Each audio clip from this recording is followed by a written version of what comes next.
La course au trophée. Les défenseurs, les murailles. Les défenseurs de l'année. Ouais. Les garçons qui n'aiment pas qu'on vienne dans leur maison, tout ça. Et là, c'est le cas de le dire. On met un gros stop, on s'installe, tranquillou. On va pouvoir parler des défenseurs de l'année. Oh là là, c'est une course à chaque fois, tous les ans. C'est un peu compliqué de faire les défenseurs de l'année parce qu'il y a du subjectif, il y a de l'objectif, il y a de la stat, il n'y a pas de stat, il y a de l'impact, il n'y a pas d'impact. C'est toujours très subjectif. Est-ce qu'on... Ouais, tout à fait. Est-ce qu'on...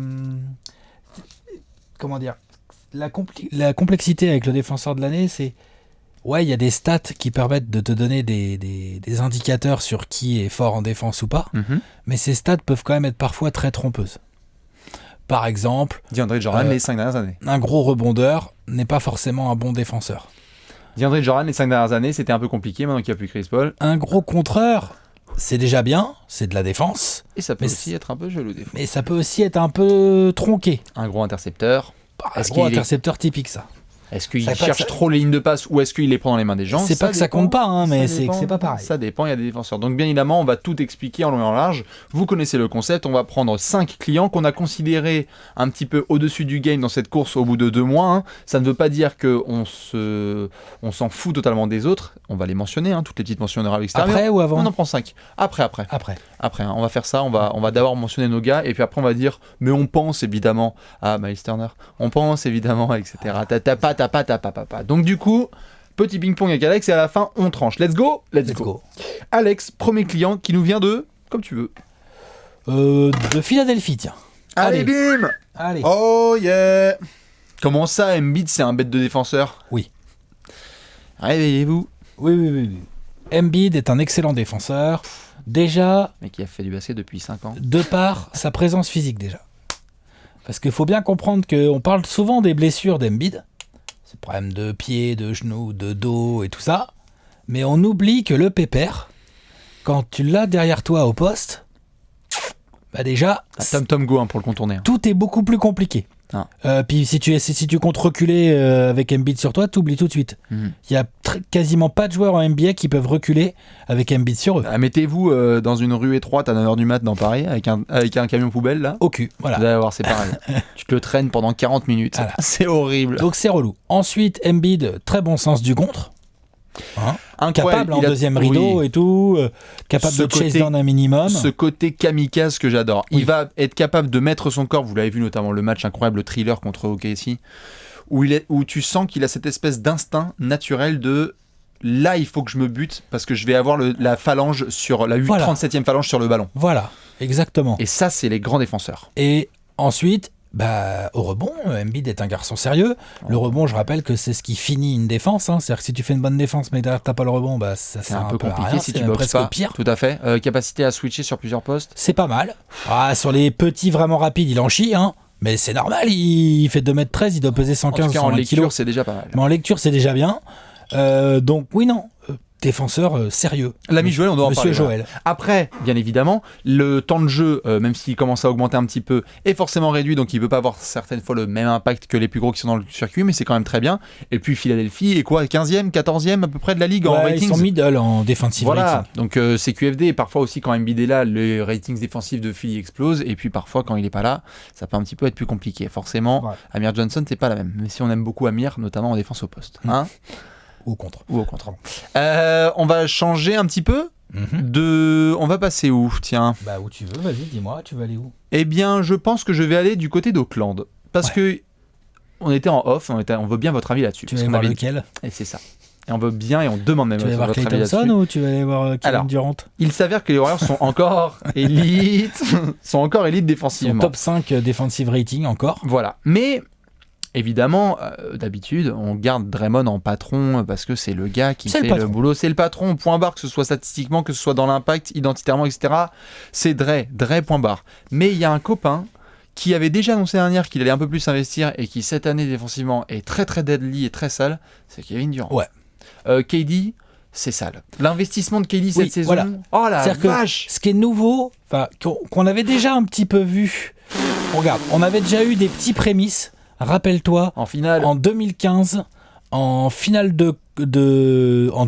de conf, non, c'est en 2016. Quand est-ce qu'ils fument les Warriors? C'est en 2016. Sur Kawhi. KD, il était encore au Thunder. demi-finale de conf. Il défend Kawhi, et là, tu te dis, putain.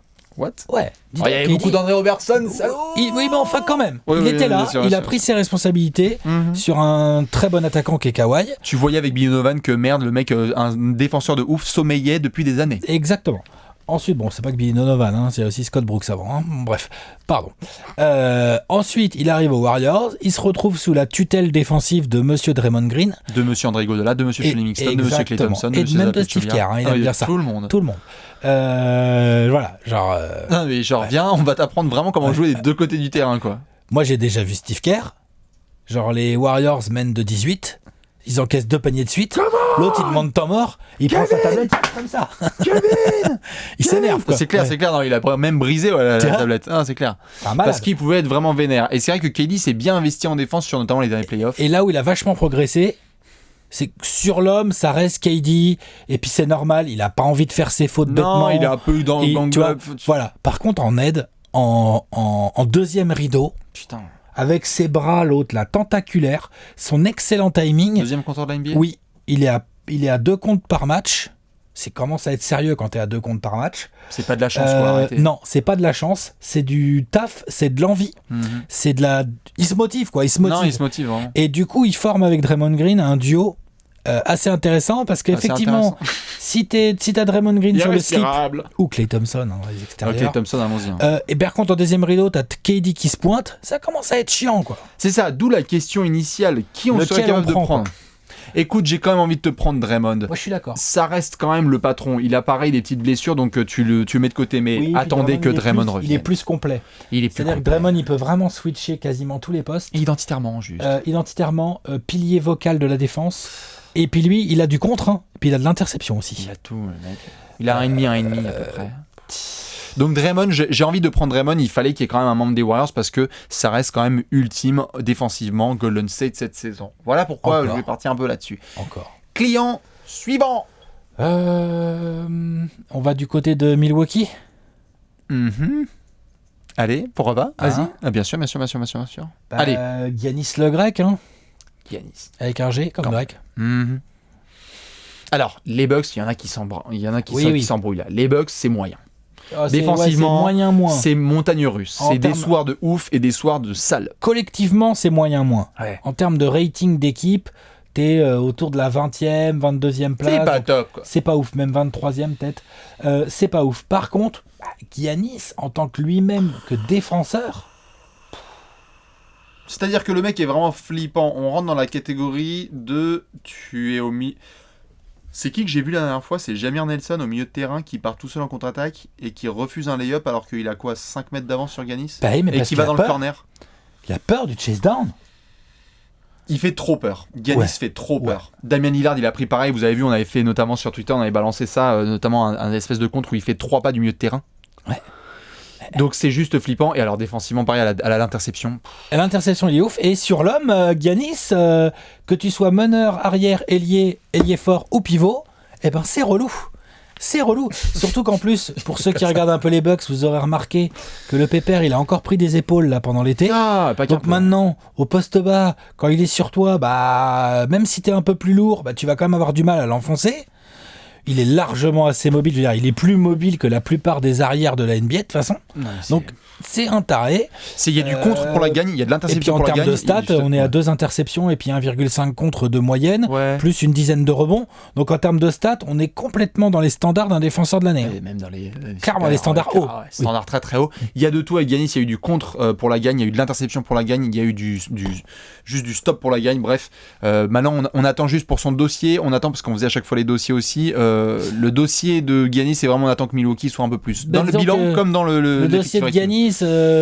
Si Milwaukee s'installe un peu dans le top 4 par exemple de l'Est, ce qui est possible, tu vois, on sait jamais, et que la défense se remet un peu plus middle, genre autour de la 15e place en defensive rating, tu vas être obligé de le considérer vraiment fort. C'est clair. Du coup, on va partir aussi sur... on le considère ailier, on va partir sur un autre ailier. Et là, pareil, petit doute sur le joueur à prendre parce que on en avait parlé un petit peu en off, on voulait féliciter un petit peu, même s'il ne joue pas très bien au basket, on voulait féliciter le Thunder défensivement, qui est cette saison quand même une des équipes les plus ouf défensivement. C'est le seul truc qu'on peut mettre en avant positivement côté Thunder. Exactement. Et il s'avère que, évidemment, on connaît le taf de Steven Adams, on connaît le taf d'André Robertson, mais l'intégration de Paul George défensivement dans le Thunder, genre Paul George, enfin il y a le nombre de joueurs là qui se sont déjà dit là, sur ce début de saison, j'en ai chié ce soir-là, mais j'avais Polo sur le cul.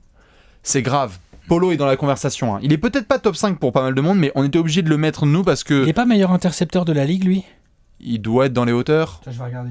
Il va regarder. Dans tous les cas, ce que je peux vous dire juste, c'est que le Thunder est top 5 défensif. Les meilleurs intercepteurs de la ligue, il en fait presque 2,5 par match. Hein, et il ne triche pas à l'interception. Il y a des mecs qui trichent à l'interception, mais lui ne triche pas. Il y en a dans les mains, il y en a sur les lignes de passe, il y a de tout. Il y a de la lecture, il y a de la surlecture, il vient en rotation. Et au rebond, il participe. Et Polo, il a le côté defensive mind. C'est-à-dire qu'il n'hésite pas, Polo, quand Robertson est sur le banc, il n'hésite pas à prendre le meilleur extérieur adverse. Ah, mais Victor Oladipo pour et à risquer de faire ses fautes. Quoi. Le match de Oladipo pour le retour de Paul George à Indiana. Pour le match de Paul George, offensivement, est pas bon.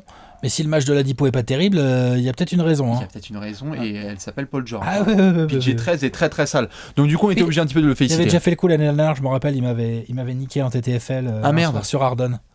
Ah bah c'est ça. De toute façon, Polo, quand il se motive, il y a ce côté un petit peu sale. Alors, évidemment, lui, sur son dossier, on le connaît, le petit souci, c'est que le Thunder n'est pas dans le top de la NBA. Et puis, il y a quand même pas mal de bons défenseurs autour de lui, donc ça se voit petit peu moins. Ça se voit grâce aux interceptions, mais sur le reste, ça se voit un peu moins. Exactement. Donc, pour son dossier qui est un petit peu moins bien, Polo, on est obligé là-dessus de le rabaisser un petit peu. Dernier client, je crois qu'il est dans le Massachusetts. Ouais, je crois qu'il joue en vert. Je crois qu'il a le numéro 42. Marcus Smart. Ah mais non, c'est pas Marcus Smart, c'est qui ? Non, c'est pas Marcus Smart, non, c'est Al Horford. Tony Allen ? C'est Al Horford. Al Horford. Pilier de la défense des Celtics, c'est Al Horford. Je peux faire juste une petite annonce ou pas ? Vas-y. Les gens qui regardent les statistiques d'Al Horford et qui se disent arrêtez de vous foutre de la gueule, trash talk parce qu'Al Horford c'est pas défendre. Regardez les matchs. Regardez les matchs, s'il vous plaît. Pitié, regardez les matchs de Boston. Parce que j'ai déjà eu cette critique. À la meilleure défense de la ligue cette année. Il fait une saison défensive, mais c'est un taré. Alors, c'est vrai qu'il fait moins de rebonds que les autres, moins de comptes, sûrement moins d'interceptions et tout. Par contre, regardez un peu les stats des intérieurs quand ils viennent jouer Boston là, cette année. Il vient en aide de tout le monde en fait. C'est galère. Non mais c'est horrible. Les intérieurs, même tout le monde fait une moins bonne... Enfin, voilà. Il y a Porzingis qui a fait son pire match de la saison, il y a Aldridge qui a fait son pire match de la saison, il doit y avoir Anthony Davis aussi qui a dû faire son pire match de la saison. Genre Horford est partout. Horford est chiant. C'est très grave. Et en plus, avec l'arrivée de Kyrie Irving, bon, là, Hayward n'a pas encore joué, mais... En tout cas, il y a l'arrivée de Kyrie Irving. Il y a le fait que Jason Tatum est un client très sérieux en attaque. Il y a le fait que Jaylen Brown est en train de step up offensivement de manière très intéressante. Du coup, Horford, il contribue en attaque Horford. Hein. Il met sa quinzaine de points, il fait des passes d'ess, il dirige, il oriente le jeu depuis le poste bas, il est capable et tout ça. On sait qu'il est capable. Mais du coup, on sent aussi que il s'est fait un peu une petite mission à lui, quoi, de faire en sorte que la défense soit propre. C'est le taulier, c'est le daron. Ouais. C'est le daron, trentenaire. C'est le vieux pépère. Et en plus, j'aime bien ce genre de défenseur. C'est quand même un défenseur complètement à part, Horford. Je veux dire, il n'y a pas de showtime, il n'y a pas de gros machin, il n'y a pas de chase down block. C'est que de l'efficacité. C'est du box out sur box out. Voilà. De lecture de je dois boxer mon gars parce que ah mais non, il y a l'autre rotation. Donc c'est un des rares gars, Horford, en NBA quand un mec va en aide, parce qu'en NBA, souvent, quand un mec va en aide sur un gars qui drive, souvent, si le shoot est raté, l'attaquant du gars qui allait en aide, je sais pas si je suis clair, se chope un rebond offensif assez facile. Bien sûr. Avec Horford, ça n'arrive jamais. Parce que quand un de ses copains va en aide, lui, automatiquement, il fait une rotation et il va faire un écran retard sur le mec qui a été laissé tout seul. Ça, c'est hyper rare. Il n'y a quasiment pas de joueurs qui font ça. C'est vraiment l'élite. Il y a LeBron qui le fait. En fait, c'est l'élite des cerveaux. Draymond Green, il le fait tout le temps aussi. C'est un taré pour ça. Non, c'est très grave. T'as qui le fait aussi, on n'en parle jamais, Serge Ibaka. Mais voilà. Mais ces gars-là... du coup, Horford, tout ça mis bout à bout avec le fait que Boston a la meilleure défense de la ligue et tout, fait de Horford un client très crédible. Et surtout très sous-estimé. Boston est vraiment numéro 1 de l'Est, plus ça. Maintenant, ce qui pêche un petit peu dans son dossier, c'est forcément statistiquement. Statistiquement, il est en dessous des autres clients qu'on a cités. Voilà. Après, tu peux toujours être récompensé, on l'a vu, désolé, juste Kawhi il y a 2 ans, c'est une interception et demie. Bon, après, il y a le côté identitaire de Kawhi qu'on connaît avec les Spurs. Mais les Spurs étaient premiers défensivement, c'était le meilleur défenseur. Et puis il y a le côté Kawhi, genre il se prend Kevin Durant en 1 contre 1, après il prend Melo en 1 contre 1. Alors qu'Horford, c'est un peu plus discret. C'est pour ça. C'est pour ça que on parle que de ça dans les médias et tout. C'est pour ça que pour Horford, c'est un peu compliqué. C'est sûr et certain. Vélo, il a fait 3h18, tout ça. Bah ouais, il avait Kawhi, c'est déjà pas mal, il a rentré 3 tirs, enfin tu vois, voilà. C'est sûr. Mais en tout cas, pour Horford, c'est très très bien parti. Donc je crois qu'on a nos 5 clients. Ouais. On a donc du Joel Embiid, on a du Kevin Durant / Draymond Green. Ouais, Draymond, je pense. Du Giannis, du Paul George et du Al Horford. Ouais. Évidemment, dans les mentions honorables, plein de joueurs qu'on peut mentionner tout de suite. Alex, on a vu que Miles Turner avait bien fait le taf en récupération défensive, notamment au contre. Tout à fait. Anthony Davis aussi. Anthony Davis, même bonjour, si la défense des Pélicans est crac. Non, bien sûr. Tous les gars, mais même... LeBron, hein, ça se cite. Hein. LeBron. Il se cite, LeBron, là-dedans. LeBron. Autoporteur, ça se cite. Ouais. Il m'énerve un peu. Mais ça se cite, mais il m'énerve en termes de régularité. Il a vraiment pris des bouillons. Oui. J'ai vraiment vu Autoporteur prendre des bouillons face à des joueurs où il avait les moyens de ne pas prendre de bouillons. La Marcus Aldridge et Danny Green. Ils font les efforts. Tout à fait. Après, tu peux pas être dans la course, mais tu es en mention, quoi. Tout à fait d'accord. D'autres joueurs qui sont en mention un peu à droite à gauche, vous nous les balancez au pire. Hein. Je sais pas ce qu'on a un petit peu en tête. Mais bon, c'est déjà pas mal. Bien évidemment, kudos à la défense de Portland, collectivement. Même si mais on sait pas quel joueur cirer là-dedans. Là. Alors, Alfaro Camino fait vraiment grave le taf, mais tu vas pas le mettre dans la course aux défenseurs. Nurkic bosse aussi quand il est là. Bosse aussi, bien sûr. Mais ouais, c'est dur d'en tirer un. On va pas en tirer un. Mais je crois qu'Alex, on va devoir trancher. Allez. Et vous aussi, vous devez trancher qui va être votre défenseur de l'année. Alex, qui tu vas défendre à l'heure actuelle, donc au bout de 2 mois de compétition? Alors, Ford.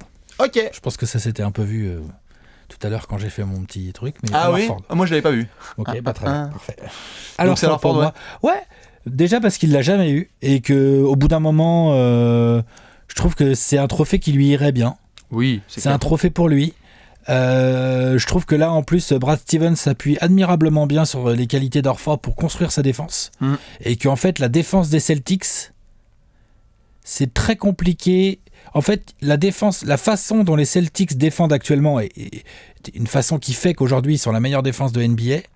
Elle peut être construite autour de très peu de joueurs en NBA aujourd'hui, et Al Horford en fait partie. Et donc pour moi, même si les stats sont clairement pas les stats individuelles, ne sont clairement pas en la faveur d'Horford, qui est un peu en dessous en termes de compte, tout ça, d'interception et tout. Pour moi, actuellement sur cette saison, c'est le meilleur défenseur. Très bien. Eh bien écoute, je vais rester dans la même division, mais je vais prendre le process. Je pars sur Joël.